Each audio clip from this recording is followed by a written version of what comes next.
C'est une rencontre qui pourrait déboucher sur la fin des tensions entre le Cameroun et la Guinée équatoriale. Le ministre équato-guinéen de la Défense, Bekali Ngoko Léandre, arrivé au Cameroun le dimanche 28 juin, rencontrera ce 30 juin son homologue camerounais, le ministre Joseph Betty Assomo, pour un échange sur les modalités de collaboration et d'action sécuritaire commune à la frontière entre les deux pays. Les deux pays partagent en effet 189 km de ligne de frontière. Le premier enjeu qui est le plus actuel a trait à la violabilité du territoire camerounais par la République équato-guinéenne. En s'engageant à construire un mur sur le linéaire de sa frontière avec le Cameroun, frontière terrestre dans la zone des 3 frontières, la Guinée équatoriale a heurté le Cameroun dans un de ses principes fondamentaux, qu'est l'intégrité du territoire et l'inviolabilité de ses frontières.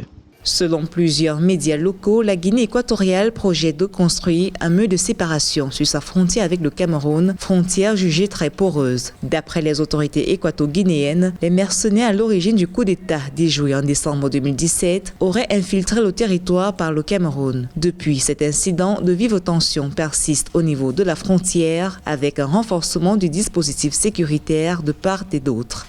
Le tracé de ce mur empiète sur le territoire camerounais. La République du Cameroun, qui n'a cédé aucun centimètre à la force sécessionniste dans les régions du nord-ouest et du sud-ouest, qui n'a pas fléchi face à la furia des terroristes de Boko Haram et qui s'est montré ferme devant les incursions des insurgés anti-Balaka et Seleka dans sa partie est, ne saurait, sous le fallacieux prétexte de la diplomatie, laisser son territoire être empiété, devoir revoir sa superficie du fait de la protection d'un pays ami et frère se perpétuer.